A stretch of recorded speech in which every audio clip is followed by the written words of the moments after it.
Now, simply because I come from the Brics Research Institute, and also because I come from the global north, the global south, rather, I think my perspective about life and about multilateral issues would definitely be different.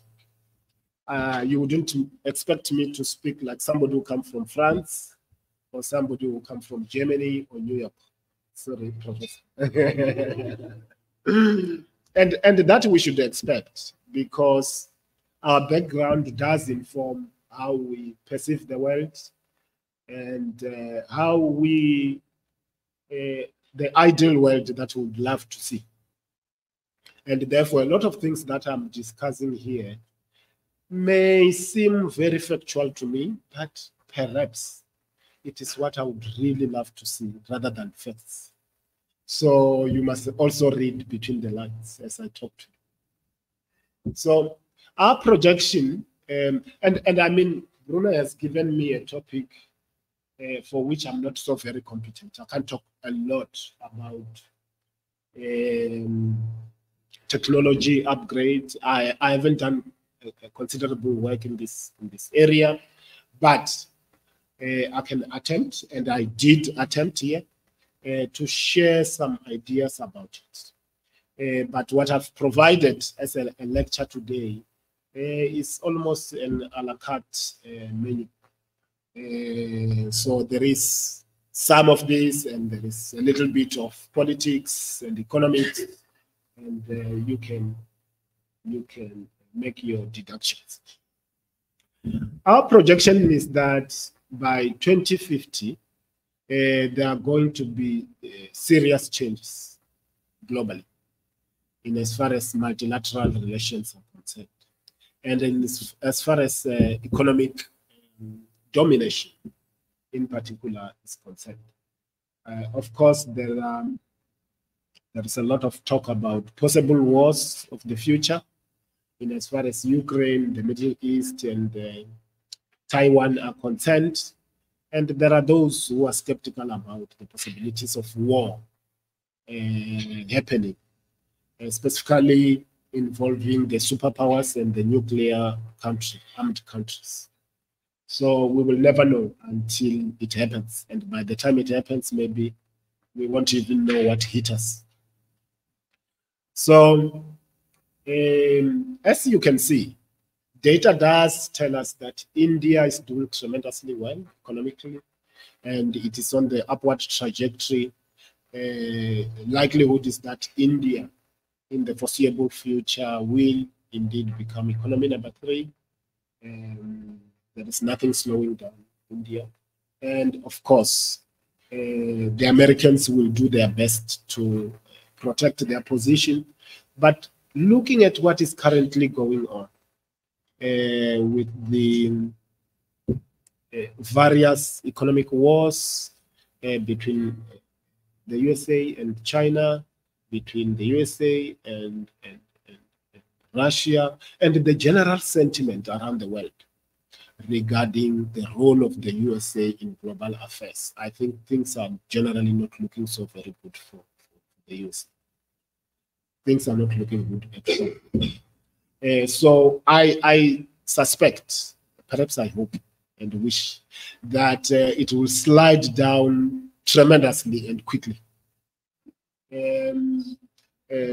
so that it doesn't continue to flex its muscle uncontrollably, both in the United Nations Security Council, but equally in other multilateral institutions.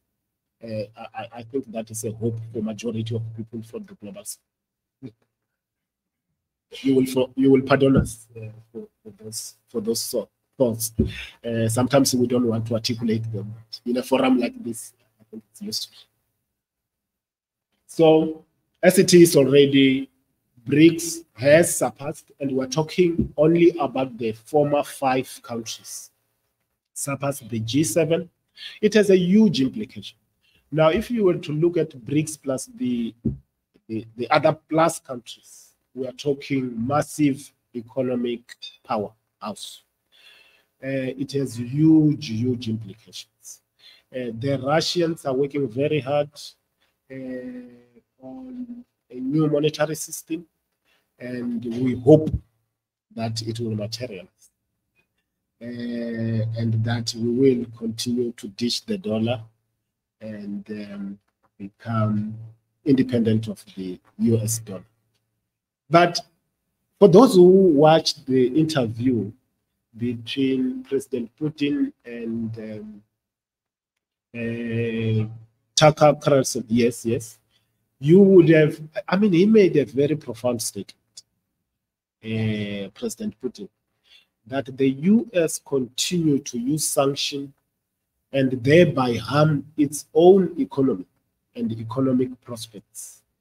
Because for as long as countries become independent of the US dollar, then the US has no power over those countries. As you can see what's happening in Russia currently. So the use of that instrument as an instrument of war, I think, needs to be seriously rethought by the US itself. They really seriously have to rethink. A lot of countries now are reducing their reserves because they don't want the same fate that faces the Russians, you know. So there's a lot of gold buying, there is a lot of moving away from the US dollar, and it can only harm the US. The agreement with the Saudi, the petrodollar agreement lapsed this year. And there's been a lot of talks about Saudi Arabia not renewing that agreement. We don't know what will eventually happen. Maybe they will get some threats and they will continue, or maybe they will.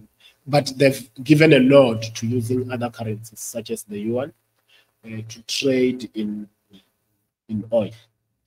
So many other countries might continue trading their oil. There are bilateral agreements happening, a lot of them. India and Russia using their own national currencies between themselves. So indeed, the USA, if I was a citizen of the USA, I would not feel very good about the future. Now, there is a big consideration we must make for natural resources, because competition really is about resources. For as long as we talk about technologies, tech transfer, big data, and all this, very, very important, equally important, but you need the natural resources to grow your economies. Hence, the superpowers are continuing to scramble the continent of Africa. Some of you might know what is happening in West Africa currently, with France being booted out from all the way from Mali to Niger, Burkina Faso, and so on and so forth. So definitely France has no role to play in the foreseeable future in West Africa and in Central Africa. The exploitation of those resources, of course, are slowly but surely slanting towards the use of Russia. But it's something that should be corrected. I think we should not trade superpowers. We should trade resources. That is very, very important as far as I'm concerned. Now, you will see that the coltan, 48% of the deposit of coltan in particular, are within the DRC, Democratic Republic of the Congo. This is the country that has endless wars since the CIA ousted a democratically elected president there, Patrice Lumumba. That was in the 60s. And ever since, that country has never seen peace to date. There are, of course, a few countries within the continent that are being sponsored to perpetuate that conflict in the Eastern DRC. mainly for mineral resources, be it coltan, diamonds, gold, the DRC have it all. In actual fact, we project that if not for wars, and if not for colonial domination and exploitation, historic and current, the DRC could easily become a superpower by itself on the basis of its resources. So there's a lot happening there. But of course, the war of resources will continue, and I think it will escalate. What I foresee happening, specifically in West Africa, is that as the Russians are moving in and the French are moving out, you saw that the US Army has also equally been moved out from Burkina Faso in recent past. They're busy moving out. They're not completely gone. So chances are that there will be sponsorships of terrorism. Terrorism doesn't always manifest from within. It's not always internal strife. There are always big powers who are influencing. Now, let me switch over and talk slightly about other interesting issues. And this may relate to how economists will become dominant in the future and how they will make progress to become dominant. And of course, we should talk about science and technology, investments in research, R&D, and technologies, and how does Brics fare as far as that is concerned. I think Brics, as others have said here, it's partially a loose group, and I'm very sad to say so, because I would really love it was a formidable group. It's a partially loose group, doing its best here and there, but not everything is at the level that is admirable. And I hope that we will get our act together. I'm not shy to use the we in this instance. So I hope that we will get our act together.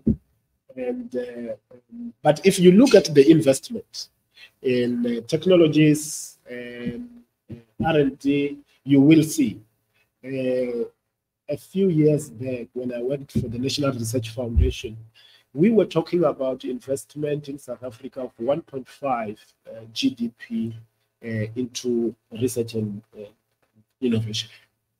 At that point, we were sitting at 0.7, but I see that we have not made progress ever since. However, there is a lot of progress, as you can see, in as far as the investment from China is concerned. The question is, will the benefits that accrue out of China's own internal investments in research and innovation, in India's research and innovation, be enjoyed by all the BRICS countries? And really, I wouldn't say an automatic, emphatic yes, since we are not a cohesive group. Chances are that at one level we try and we want to cooperate, but at another level we try very hard to compete even against each other, and that might not be so very helpful, especially for the smaller countries. We don't have formidable policies on trade that optimizes opportunities for the members and for those in the global south, although the rhetoric is a very, very positive.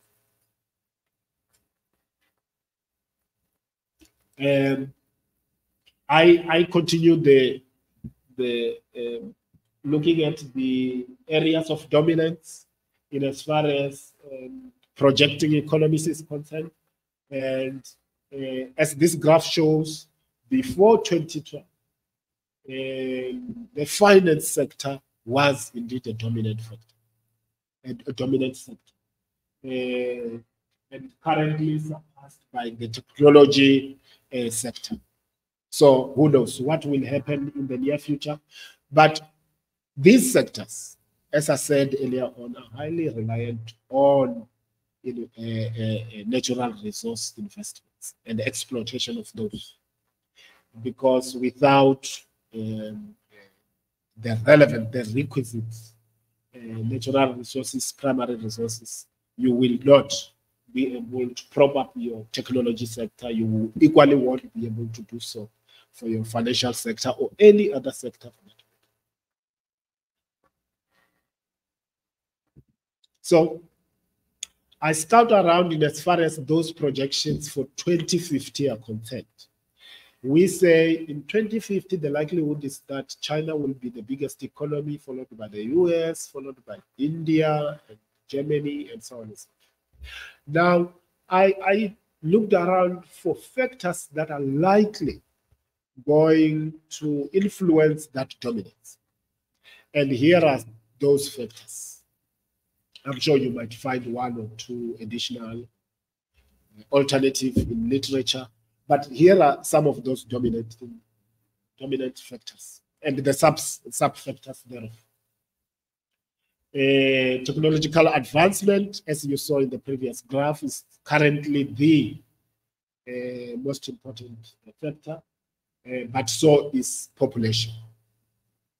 Population, you will see in most projections, Indonesia, for argument's sake, India, of course, and Nigeria to a large degree, these countries with huge population, provided you invest in that population, in skilling, in development of that population, and making sure that that population contribute positively in the development and growth of your own economies and in the contribution to the global economy, then the likelihood is that your upward trajectory is guaranteed.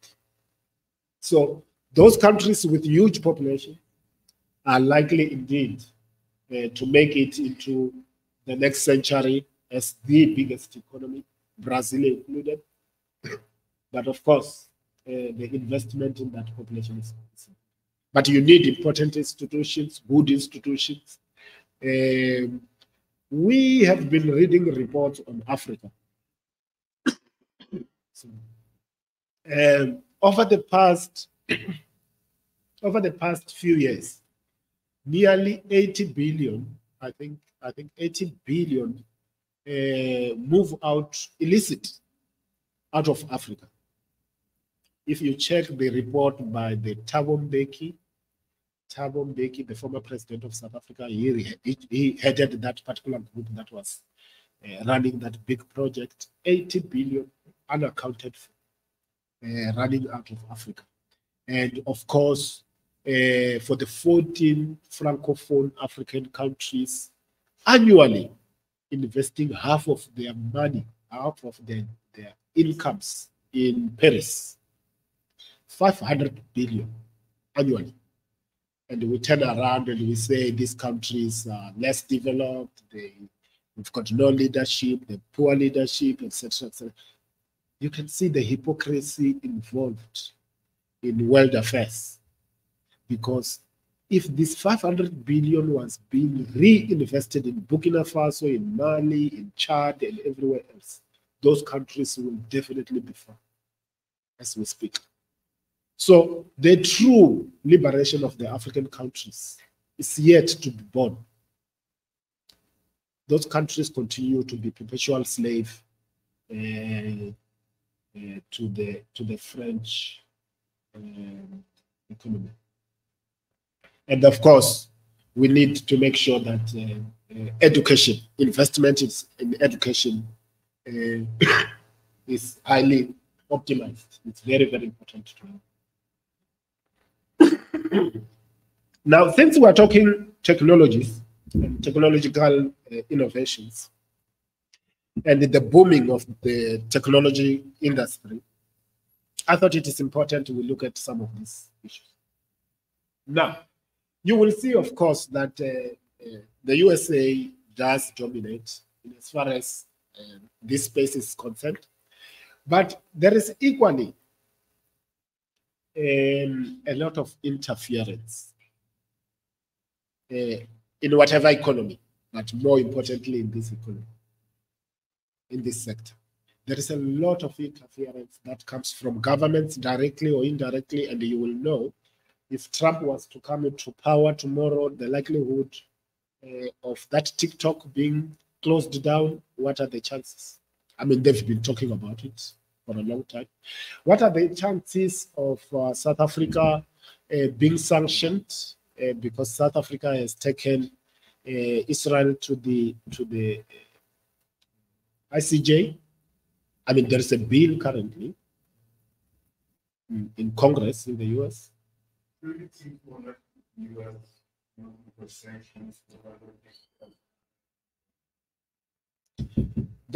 But the posture from the bill is not only to kick out, but to apply additional sanctions on South Africa. So they might go the full Monty. You know, we never know what might happen, because they argue South Africa has undermined the sovereignty and security of the USA. I don't know how, because Israel is not US, unless it's a colony of the US. You know, so as you can see, the domination of some of these industries, some of these companies in particular, is not out of pure competition. It is because of government policy, government interference, and the same can be said of Huawei. So when we talk government interference, we are not only making reference to the USA. We are saying, by and large, most of these dominant companies do so because of the support they get from their states, directly and indirectly, in policy and in kind, so that their economies could perform better against everybody else. Now, the question is, what are the chances of the small countries making it against some of these companies, against some of these industries with weak states? So competition between corporates is marred by state intervention, even though we do argue we are liberal economies. So I continue the talk on big tech, and we are looking at smart mobiles. We were looking at artificial intelligence.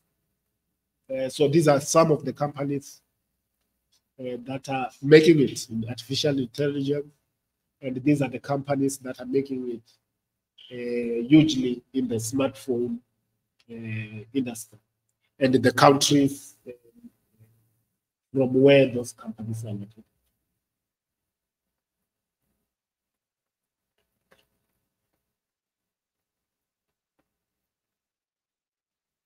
Now, I think there is a lot to say about competition for those of you who are into economics. Whether true competition is feasible, is possible, does exist anywhere globally without state intervention at all. And what is the role of the state, therefore? Is it just policy to guarantee that the environment within which corporate operates is indeed friendly and enabling, beyond constraining competitors from the outside world? Now, in the sector of the big tech still, but streaming, you can see the US still dominate, of course. China, to a large degree, comes second. And of course, in the area of autonomous vehicle, I must say, when I proposed some of the China was lagging behind the US, a lot of people can argue China is now overtaken the US in this industry. So if you look at recent data on what is happening in China, China versus Europe, China versus the USA, you will see that European governments or the European Union, as much as the US, are talking about restricting the SUVs coming from China. There is potential that they may restrict free flow of some of these imports that come very cheap, extremely cheap, because labor remains cheap in China, although it is likely going to quickly escalate as the middle class rises. And these are cyclical issues in economy. They happen to each and every one of our economies. So as the middle class rises in China, chances are that labor will become expensive, and the production of this is likely going to be expensive. Maybe they will set up shop in South Africa or in Ethiopia, you know, because we are not talking only about technologies, but we are talking about human resources. We are talking about natural resources.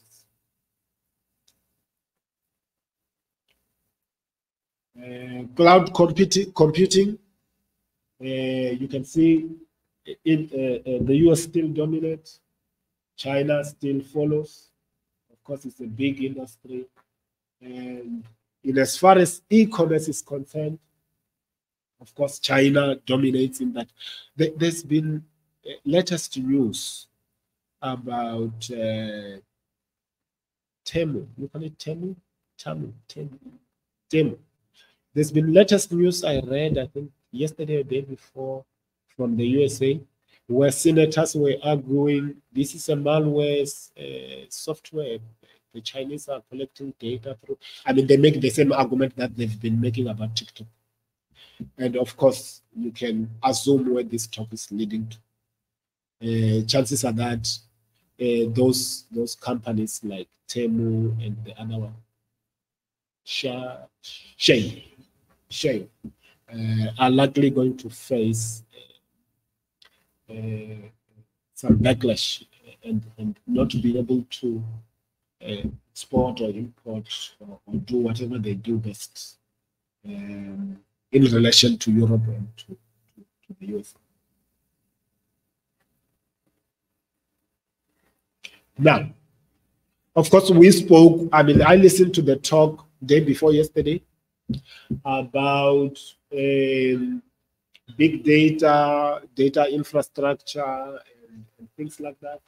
And I think this is very important to note that the countries that empower our data, I think it was it Kevin who gave the talk? He spoke about something related to this. So investment in some of these is extremely important to make sure that your country is highly competitive. And in the space of semiconductors as well, some of you might know what happened in as far as the Netherlands is concerned regarding the lithography machines that the Chinese had been using and required that continuous support. And of course, they were told you must hold back a bit. And Netherlands is currently in trouble because alternatives were immediately put together. China does not necessarily need all the support from the Netherlands. They do need some support here and there. And of course, they are not fully independent of the West or Europe completely, but they have by and large, I mean, the same logic, the same argument that Putin has made about the USA cutting off its own hands can be applied in as far as Netherlands is concerned and its monopoly over lithography machines. You know? But of course, we have seen new companies come up quickly. Robert spoke about this in his previous talk. He was talking about NVIDIA that just rose out of nothing and immediately surpassed everybody. So innovation space is extremely important. The environment that gives rise to that kind of innovation should be made possible.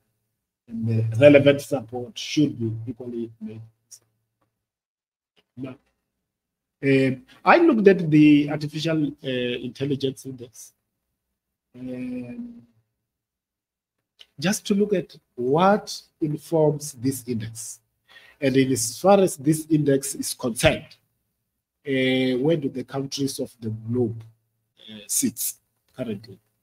And you can see that in accordance with these factors that constitute the artificial intelligence index, China, followed by India, US and Indonesia seem to be the leading countries. Whether or not you agree with these factors and the methodology used to constitute or compute the index is another argument. Talk about that. Maybe there is something else they should have looked at, which is equally important.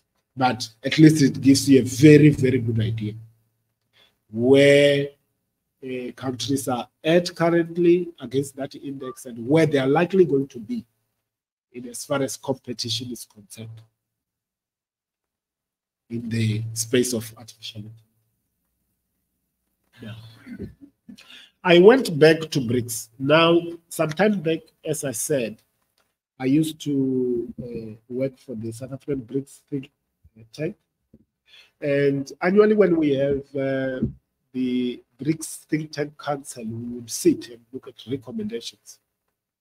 And every country represented what we want to recommend for our heads of state and what is important at this particular juncture, and we would put a few recommendations. Now, if you run through those declarations, you will see that there is quite a lot of articulation in this particular space from Brics itself. But it's equally also loose to some degree. It is loose in that it is not tangible. It doesn't produce tangible projects and programs where countries agree we are going to invest in 1, 2, 3, 4.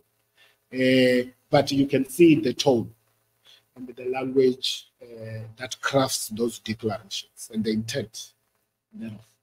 We say something very, very positive and useful about digitizing our own economies, about putting together domestic policies that are favorable to digitization of the economies, and supporting the digital industry, and making sure that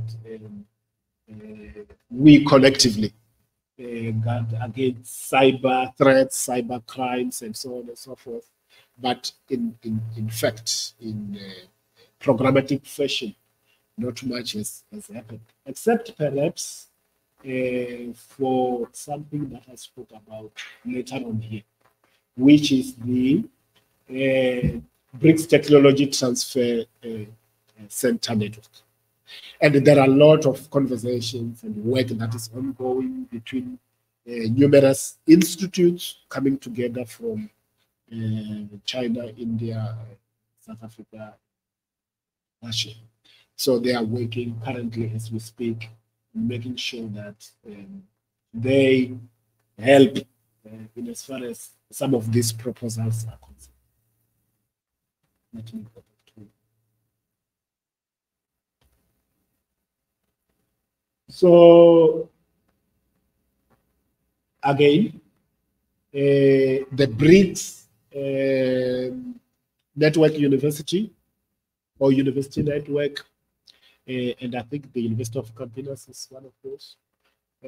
So it's the University of Cape Town and a few others, have not been cohesively managed. Bruno and I talk a lot about some of these things, and we think something equivalent to a Erasmus program would have been much more ideal for Brics, to give effect to mobility among scholars within the Brics countries, to give scholarships to PhD students who are moving within these countries and between these countries, but that is not where we are at the moment. I think maybe Bruno should go and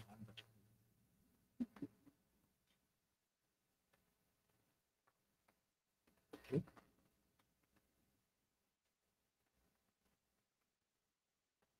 So I continue in analyzing the declaration, and you can see these are some of the areas related still to the question of big tech, the question of data, the question of cooperation in this particular area. So there are numerous, indeed,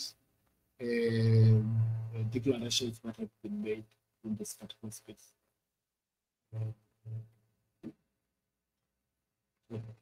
This is where I was earlier on, and you can see the individual institutions, I didn't list them here, that are currently working within this center or through this center, muscling efforts and getting something going. What it is that they have achieved to date is everybody's big question, and I hope that we can get presentations about this technology transfer center network, just so that we can judge, if a positive work is okay. Okay. So I think this is the end of the presentation.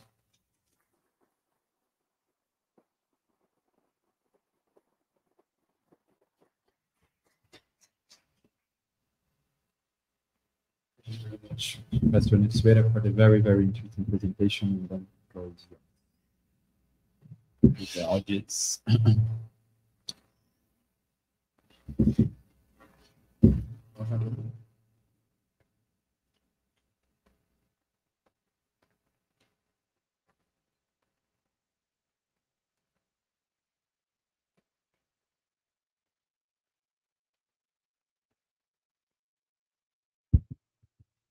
Hi, Professor. Thanks for the really interesting presentation.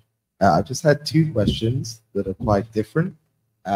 So when we were talking about the CFA Frank Zone, of course, I follow the work of Dongos and Basila, and I was wondering what your views were on the kind of prospects for the end of this neocolonial horrific system.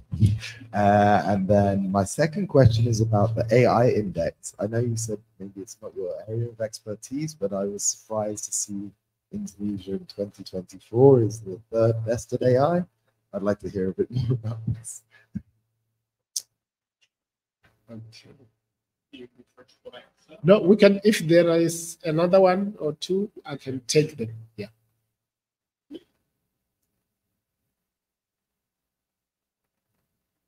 Thank you so much, Professor. I wanted to ask about the involvement of countries in trade blocks and cooperation blocks and the concern hegemony. In the morning, we were hearing from the earlier professor that Europe likes to enter in making a lot of regulations, and they like to lead the world in terms of regularizing. I was thinking about Brics recently, that we already have involvement of countries that I would not name them, but you would understand that like to be in a hegemonous state.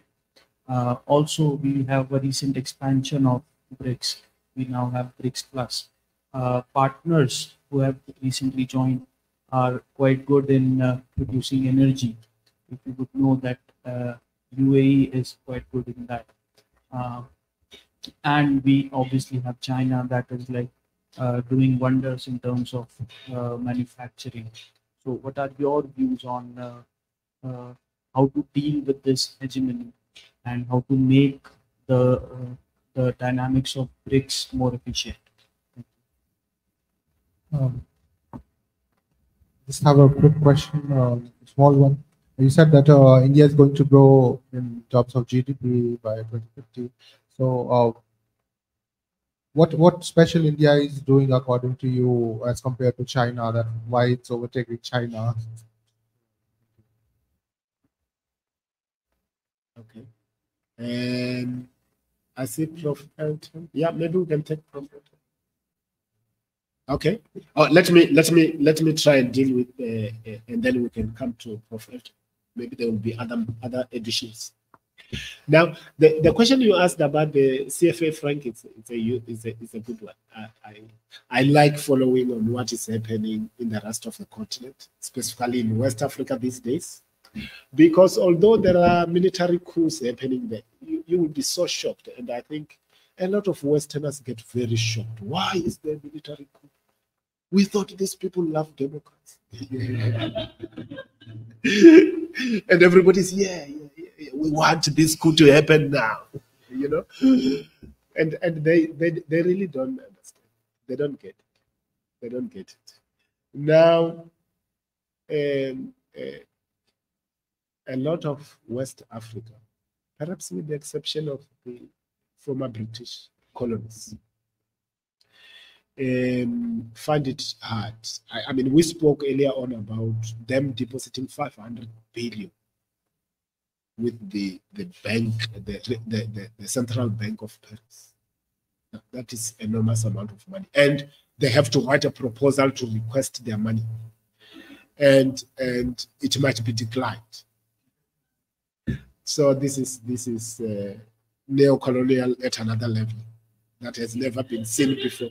You know? Yes. Yeah. So these countries have been talking of late about abandoning that CFA franc, specifically the new leader in Burkina Faso. He's making serious waves about it, and of course they likely going to kill him. I saw that the Russians are in there to protect him. So I mean, like his predecessors, you know, chances are that they may just eliminate him. You get a puppet there to run the government, and everything else goes in accordance with the wish of Paris, you know. So the interest that these countries are charged to deposit their funds in France, it's ridiculous. France ought to be, you know, reimbursing these countries. I mean, when you invest in your account, a lot of money with your bank, you get interest, right? Now you can't be charged for, exorbitantly for investing, and that is what is happening. So France has remained that kind of power. But you will recall when France wanted to pull out from Vietnam many years ago, it was the USA that encouraged them to stay and also supported them to stay until they were defeated by arms. So I suppose that might be where we might be heading in the near future in West Africa. You would have seen that ECOWAS was being pushed aggressively by Western countries to counter those regimes until they clubbed together and they said, if you fight any of us, you are fighting all of us. You know? So whatever happens in small countries, it's not just happening there. There are powers behind that are influencing.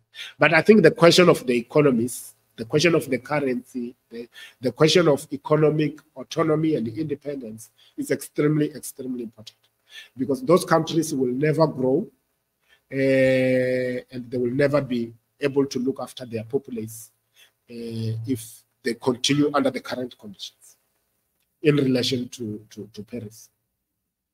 You spoke about the Artificial Intelligence Index. Now, when the index doesn't assume that you are dominant or you are leading currently, it only takes into account the factors that prevails in front of you. And given these factors, chances are that you might become very dominant because you've got the most favorable government policies, you've got the most resources, you've got everything that is listed there for you to thrive. But it might happen that you've got everything, but you are still not able to move. You know. So, but it's the premise is that as defined. Yes. Yeah, no. Indonesia is definitely not dominating, but it has the potential and ability, given those grounds, to dominate currently and into the near future. Now, the hegemony of the Brics in particular, you know, Europe currently is equally not a very homogeneous entity, EU. There are within the EU serious strain with Hungary, with now maybe Italy, and of course Turkey. And it is not a formidable group.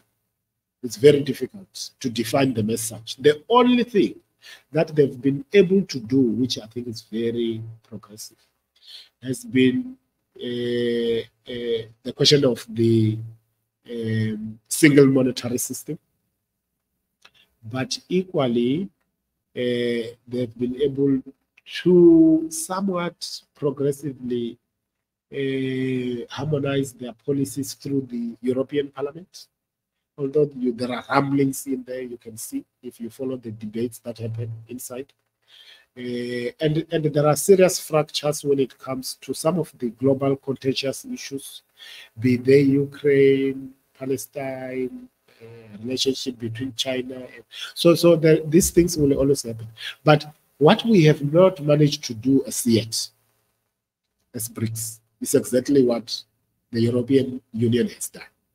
It will be important, but of course, you will know the relationship between India and China is not so rosy, and therefore it makes it very, very difficult.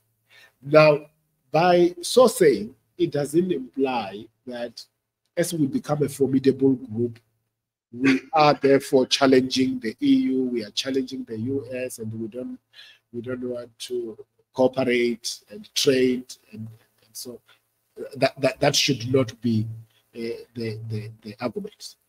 To the contrary, we want to trade with you, but we want to do so as a group, as much as Europe is a group to some extent. But we are weak in that regard. And of course, there should be a lot of work. I mean, the example I gave of the Erasmus program is a very practical example, where if Brics was to put just $10 million US for starters, you can get a lot going, you know?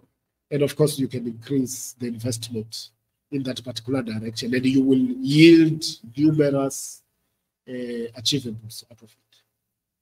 Because we must remember that cultural exchange is extremely important. Now, when we go to the US to study there, and when we go to Britain to study there, we are not just going there to get a qualification, a piece of paper. You come back with all the values, all the traditions you carry from the UK and you want to implement here in South Africa, you know, which in a way perpetuates indirect domination. Now, it is very important that we think along those lines to a large degree. So, exchange, cultural exchange is extremely important. But you will see that China does that through the Confucius Institute in some countries, and but not other countries. I mean, India, of course, we are Indians in South Africa. We have got more. but as far as other countries are concerned, the role and the dominance of India is not easy. The role and dominance of Brazil is not easy. But we need really to digest these issues. We need to have a programmatic action to deal with those particular challenges. Why is India doing so well? And perhaps on the path to, I don't know if we will overtake China during our lifetime. But it's doing very well because it has created a conducive environment, especially for the economy to thrive. And a lot of people do credit Prime Minister Modi for this. I don't know if it can be credited to his legacy really completely. You will see, I was looking at data on India. India in the past 10 years had 350 startups. Currently, 129,000 startups. Just in 10 years. Now that's a quantum leap. It tells you that something is happening that makes innovation in India possible.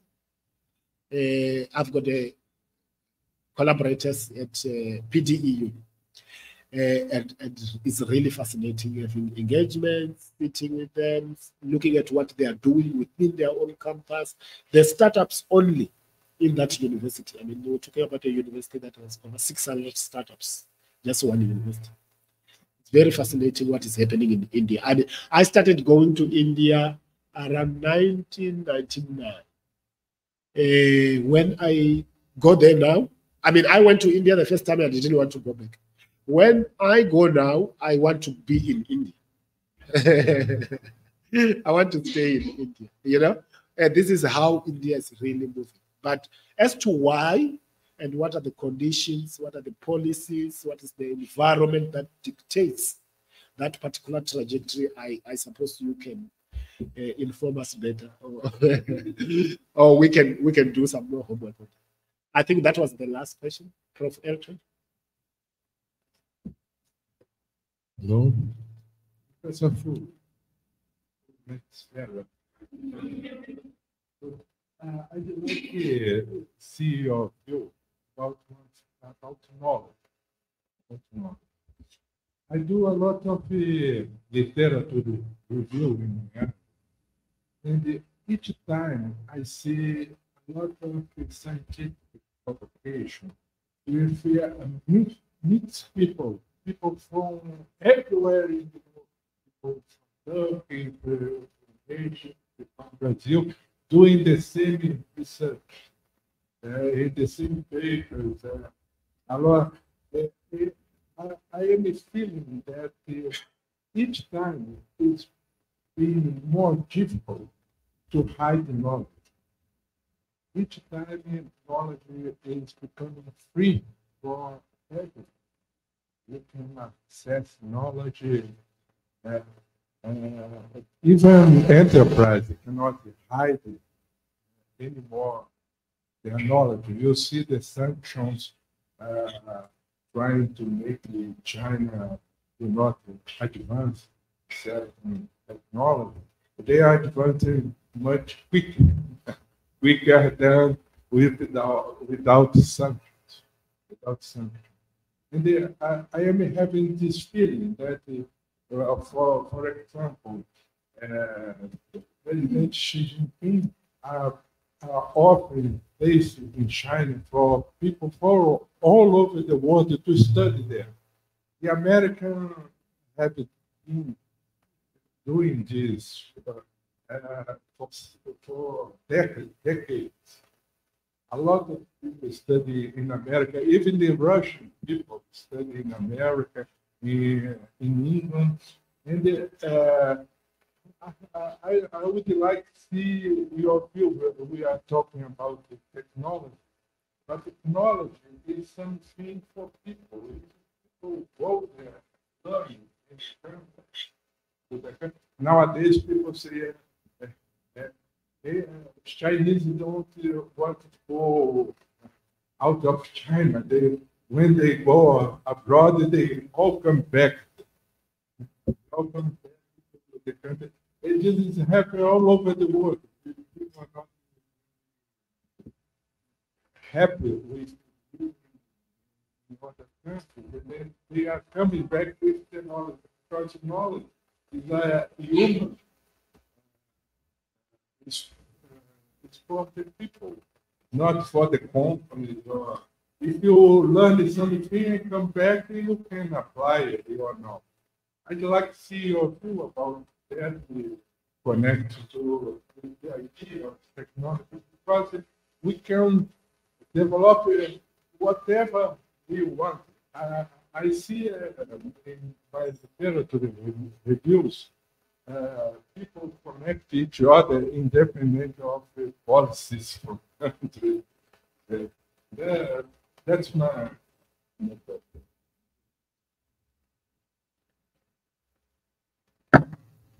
Thank you very much, Prof. Prof, you spoke about natural resources and countries using those for economic growth, and then we touched a bit on the DFC. So I just wanted to know your views with regards to African countries and a lot of other post-colonial states that have all the vast natural resources that a country could have, but somehow there's still not much development and there's still no stability. And even countries like South Africa that one could say they are stable, you could also argue that the stability is not sustainable because the gap between the haves and the have-nots continues to widen. So what would be the best way forward for these countries to leverage their resources for economic growth, but also economic growth that does not promote inequalities like how it's happening in most countries? What is the best way forward, and what are these countries not doing right?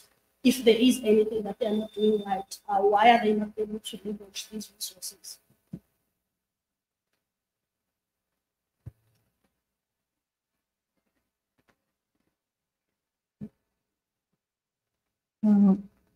Hello, Professor. Thank you very much for your lecture. I have a doubt in my mind. I wanted to discuss with you about information security. So, as we see about how technology is advancing, how in the future do you think that countries will manage their own information, like, for example, information regarding their citizens, for example? Because like right now, it is very apparent that most of the countries, they heavily rely on Google services, which we know like it pertains to a certain nation, and it can actually be controlled to that nation's favor depending on how it's used. Like technology is an instrument. It depends on the user actually. So China in this aspect has already shut itself off of it, and it's developing its own system to protect its data and also to do its own how can I say, research on technology development. And I believe maybe Russia is doing something similar. So in the future, are we destined to like separate somehow from this global information system? Or do you think there is a possibility for countries to like come together in a global internet and information sharing system that also protects their own privacy? Thank you. Okay, I think that was it. Professor Elton, your question is a bit broad, but it's an important one about knowledge production and the duplication of efforts across the world, people researching in same phenomena, but sometimes not collaborating, sometimes collaborating. Yeah, I mean, I was just running, I think last week and the week before, I was running some bibliometric analysis of on energy from the Brics countries only. And there is very fascinating publications that you see, even almost identical titles, identical topics.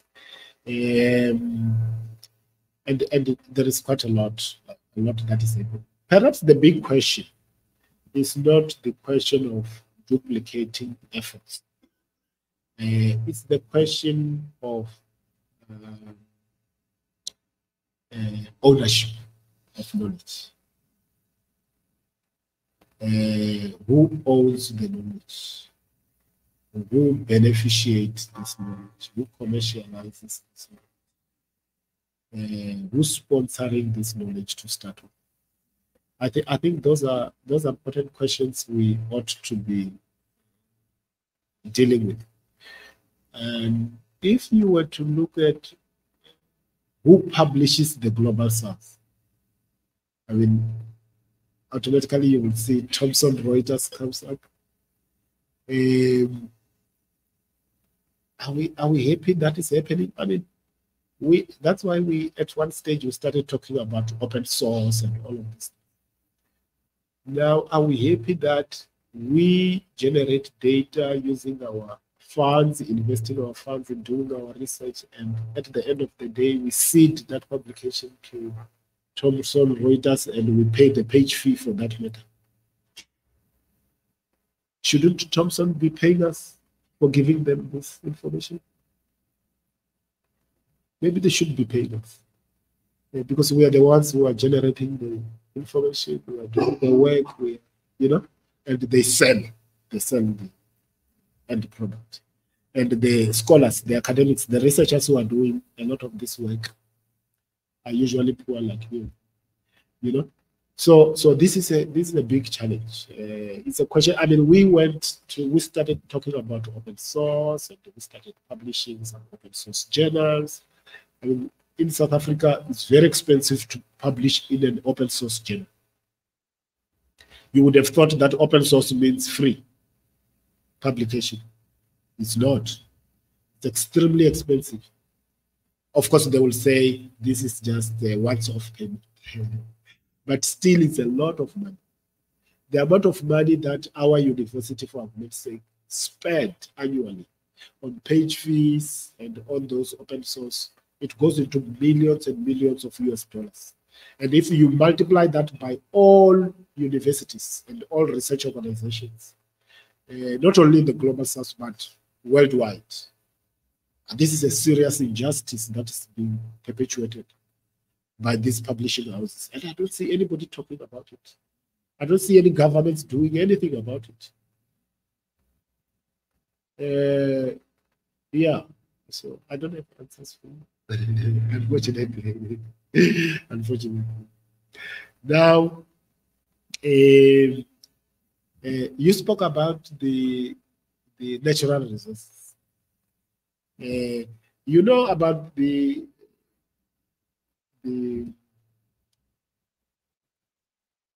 resource curse theory. Those who did economics will know about and you know about the Chimamanda wrote about this, the lady from Zambia. She wrote about dead eight. So there are quite a lot of publications that have been put together about the resource case. Now, natural resources usually attract very bad attention, unfortunately. And therefore, majority of the third world countries rich in natural resources are usually worse off than those without resources in terms of wars and poverty, Gini coefficient, whatever factors you would want to use in terms of looking at the well-being of the people in the index. So yes, South Africa has the highest Gini coefficient in the world. We surpassed Brazil a few years ago, and we remain there. Majority of Black South Africans don't have a job, don't have opportunities, and to them the outlook is very bleak. So does DRC. If you look at the tycoons coming from Israel investing in DRC, check who's extracting from DRC. Just go and do a quick check. Who is extracting from the DRC? You will be very shocked. This Ibrahim Traore from Burkina Faso, the new general who took over, he stopped all mining concessions with the French. He stopped all of them. I suppose that's why they wanted to immediately kill him. I think he has escaped 3 assassinations of it. So, because he understands the importance of natural resources. And if you move to nationalize, I mean, you will be a subject of discussion on the UN General Assembly. I don't see South Africa doing that anytime soon. And I don't even believe that maybe nationalization is the most appropriate thing to do. I don't know for sure. There are countries where nationalization has worked. There are countries where it has failed or dismal. So, which economic methodology you use? It's a very important question to ask yourself.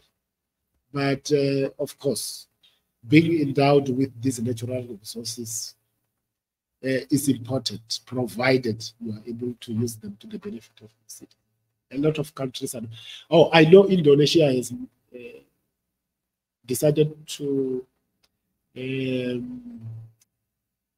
should we say, nationalize the production of nickel. Now, you cannot, they don't export nickel out of Indonesia. You have to beneficiate within Indonesia. And I think that's where we should be moving generally. So that the gold of South Africa and the diamonds of South Africa should be beneficiated within South Africa. I traveled a few months ago from the north to Durban, to the city of Durban, and I counted more than 1,000 trucks carrying coal going to the port, because this coal is going to Europe, to Germany and to France. Everybody needs the coal because they don't have the gas from Russia. They need our coal. And they say we should dismantle the power stations, the coal power stations, and move to green energy. I mean, I don't know what to say.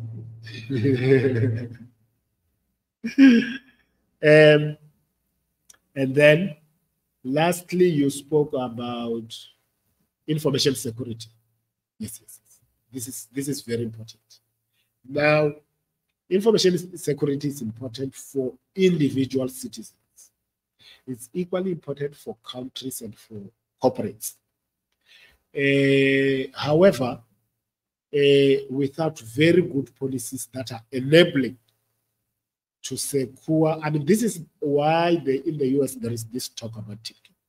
Whether this is just a ruse or whether it is real, that TikTok is able to mine data in the back door and give it to the Chinese authorities, I don't know. But this is a very important question.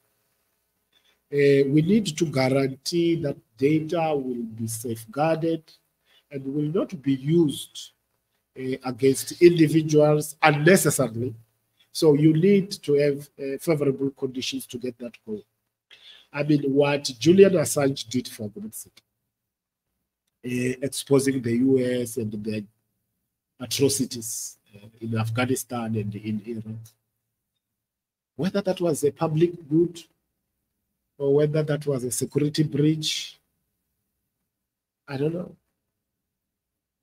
I really can't say. The surveillance that the Chinese are purported to be carrying out against their own citizens,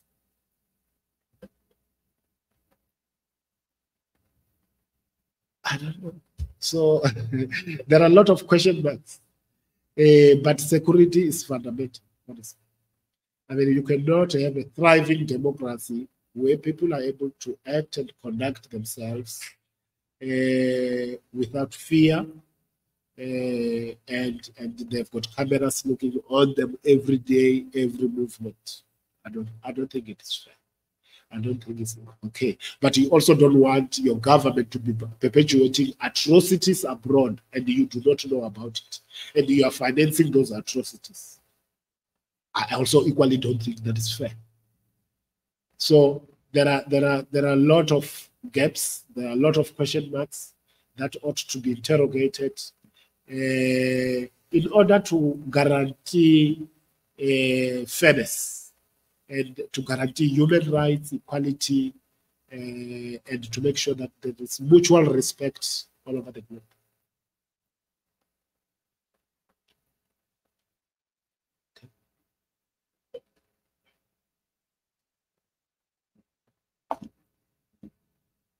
Hi again, Professor. Just to clarify on the nickel in Indonesia, they didn't nationalize it in the sense of it being done by state-owned companies. It's actually now dominated, the nickel processing is dominated by Chinese companies. And so I only want to bring that up because it maybe touches on a point about cooperation within the Brics. So you can have industrial upgrading, maybe through these export bans, they call them realizará in Indonesian, and they're actually trying to extend them to other minerals. But you also have to be able to finance your own local production. Otherwise, you end up with the FDI from another country, so they take the profits out, they don't share the technology, and it's the same thing as happened before. So I was wondering, in terms of cooperation among BRICS nations, is there any kind of, because obviously Indonesia is not in the BRICS, you know, is there any kind of mechanism or discussion of how these kind of this kind of type of FDI can be avoided? The kind of FDI that doesn't benefit the domestic economy and the human capabilities and keep the money in the country.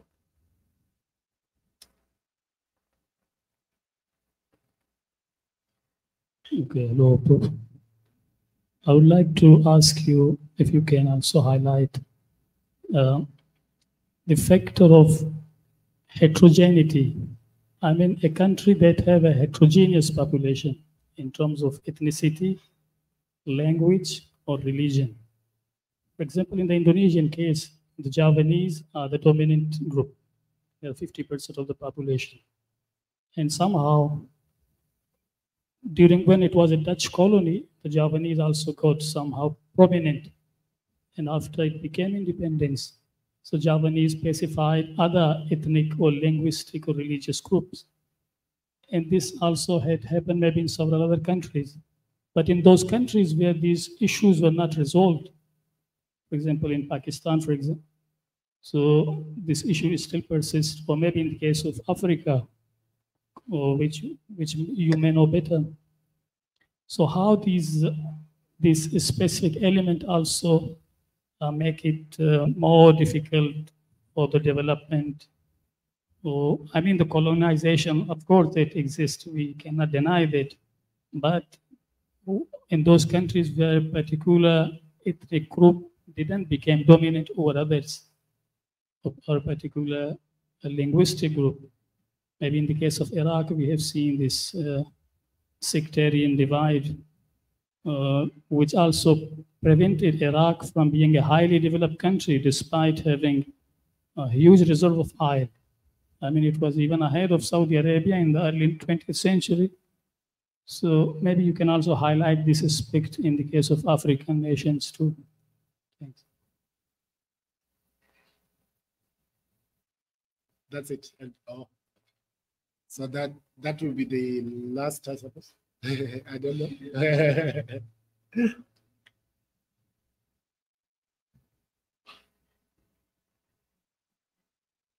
Thank you. Yeah. Thank you, Prof, for the presentation. I have a general question about Brics. Maybe I want to know how individual countries' relationships with the US, like for example, China, US trade war, and maybe Russia sanctions and other individual countries' relationships with the US are affecting how the Brics is working and its integration. Maybe you have something to say about this. Second one, well, I also would like to know how much the BRICS member countries are politically willing to work to help each other. Usually, they're trying to come up with alternative like blocks of trade, finance, and other things which may be challenging the existing hegemony of the West, and that would be very much a problem to others, and they will retaliate, and that's happening. And I think I don't see that much political willingness within the BRICS countries. So with this situation, will BRICS be sustainable and effective? And maybe there are more countries like my country, Ethiopia, which are joining the BRICS. And if they join the BRICS, what would be different for them? Like, it's going to be moving from maybe one dominant country to another one and something like that. I don't know how BRICS will help the development of these countries, and maybe if you have something to say about this. So thank you very much. Thank you so much. Oh.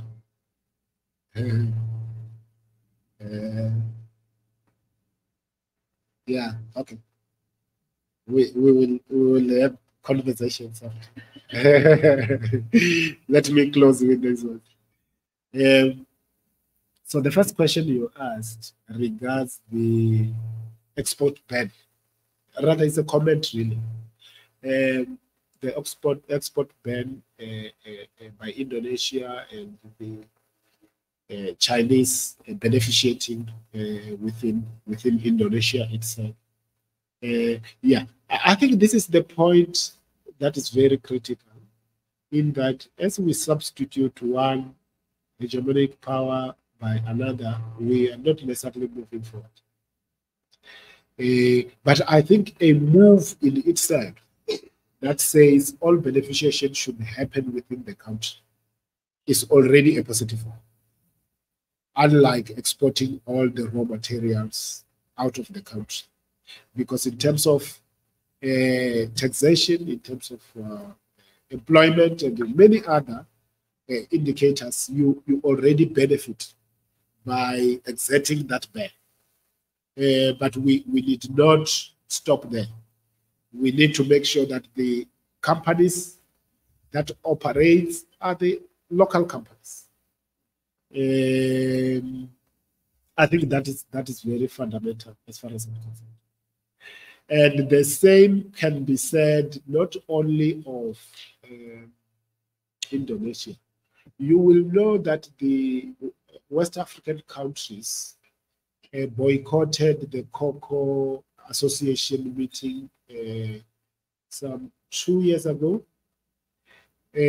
because they export nearly 60% of the cocoa from West Africa, going to Belgium, Switzerland, and if you look at what happens, the slavery out of the cocoa plantations in West Africa is really shocking. But those countries have now said enough is enough. We are not going to send the cocoa to Belgium. We want to beneficiate here locally. We want new trade agreements with the companies, Nestle and others, that are coming for these resources in West Africa. I think that is fundamental, and the same should be said for all countries of the world. Otherwise, we perpetuate the resource curse theory, that all you do is give us material and nothing accrues to you, except the few corrupt leaders who are given the few pocket monies. We need to make sure that we create jobs, we generate taxes, and our wealth work for us to the benefit of our nations. So the same should be said for all our countries, honestly. I recall, I think it was 2017. Was it 2017 when we had Goa Brics conference summit. And we had discussion, fierce discussion.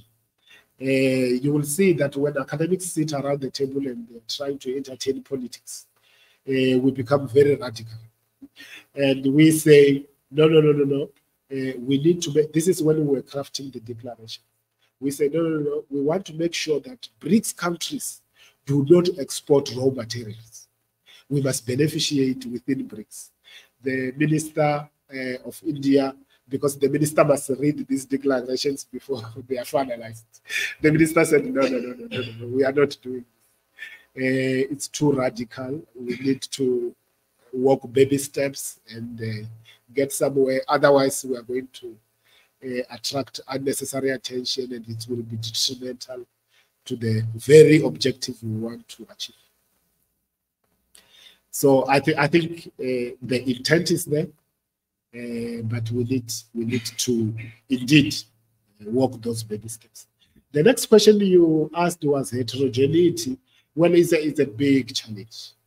It's a big challenge from a religious, from a ethnic group, dominant ethnic group point. It's everywhere, or it's in most countries, many countries. I mean, it is obviously a dominant factor in South Africa, as you know. Although it is a factor that has always been there as far as South Africa is concerned. I lived in Johannesburg for a very long time, and I come from a small ethnic group. So now when I was in Johannesburg as a young kid, a school-going kid, I could not speak my native in Johannesburg. I would speak Zulu when I was in Johannesburg because it's a dominant group. And at this juncture, because there are many foreigners in Johannesburg and the surrounding areas, now it has become the rivalry between the nationals and the foreigners. And there is not a race question, unfortunately. So it's not about white versus black. It's black against black. It's Nigerians, it's Somalis, Pakistani, and South Africans. Because white privilege still dominates.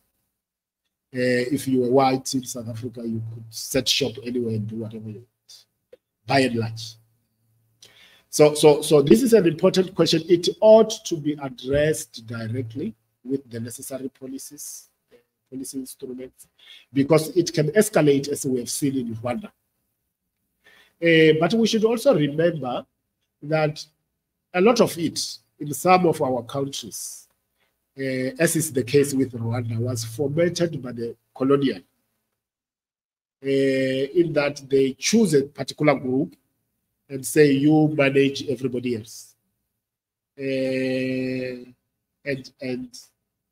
hatred between these different ethnic groups escalates.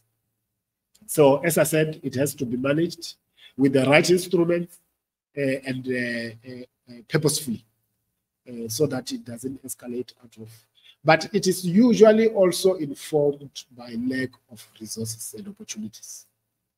I mean, the diversity of groups in the USA historically has worked very well to the benefit of the US. Of course, now it is becoming an issue because opportunities are not overwhelming. There is unemployment now. You go to Chicago and Detroit, you will see so many homeless, and you will see all of these challenges. So those who are nationals, they look upon these foreigners coming from Bolivia and everywhere, and they think, oh, you are here for the job that should have been mine. So these are international dynamics, and of course they are everywhere. As I said, they have to be managed purposefully with the right instruments. The last question you asked was, the relationship with the US. whether the individual relationships with US inform and influence the dynamics within the Brics. And it does, I think. The relationship between China and the US is the most corrosive one. The relationship between India and the US has an effect in as far as the relationship between India and China is concerned. And of course, I generally think the US would love that relationship between India and China to get worse. They would love that. Of course. Oh, if I was an American policymaker, I would love that. So the relationship between the small countries like South Africa and Brazil to some extent, between us and the US is highly managed, well managed, because we are aware of these power dynamics. And we don't want to unnecessarily perturb the superpowers. I mean, the US is no longer the biggest trading partner of South Africa. But if you have been observing the recent elections, you would have seen how that plays into the psyche of the electorate in South Africa. And the most important question that was being flagged all the time, the sentiment of the investors, you know, and who is the investors? When people say investors, they mean the USA. In our context, it might no longer be the case, but in our context, when you say investors, you mean the USA. So you need to guard against the sentiment of the investors, because if the investor is not happy with the outcome of the election, then you wonder whether we are going into elections to please the investor. What is the purpose of the election? So these are very interesting questions. So yes, these power dynamics are important, and the relationship between it is not only between the individual countries of the US, but equally with Europe, the European Union, to a lesser degree. And I mean, the whole objective to start with is not to perturb the US and to be nasty to the Europeans. It's that we have a friendly, good neighborliness relations where we can trade fairly. And unfortunately, those conditions never prevail. We are never toe-to-toe in as far as trade is concerned. There is always subjugation of the weaker. And therefore, it becomes very complicated. You also spoke about, perhaps I answered the posture. How is Brics helping each other as countries? I mean, the practical example I spoke about earlier. If you go to the declarations of Brics, you will see there are a few where we talk about trade between the Brics nations. Favorable trade policies, tax-free import-export between nations. And now we're talking about the common currency. So there are a lot of things positive that we talk about, most of which are not being practiced as yet. But I think there is also a global protest, I would want to say. That there are a lot of countries who want to join Brics, not because they foresee immediate benefits, but because they don't want to be in the other club or to be in the out cold. And they hope that together we can help each other, protect each other, and so on and so forth. Some of those claims might be mythical.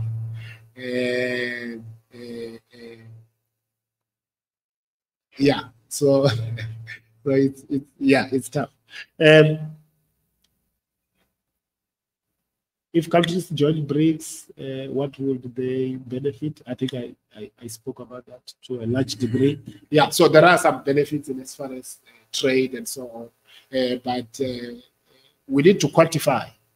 We are researchers. We must look at whether some of these policies, whether some of these declarations have been put into practice, and what are the tangible benefits that have accrued out of these policies between the BRICS countries themselves. You can safely say that trade between the countries has grown tremendously. There is data, there are figures between Russia and China, between Russia and India, between South Africa and China, between South Africa and India and Russia. Trade has grown tremendously over the years between the countries. It does suggest that there is something happening in that configuration. Thank you very much.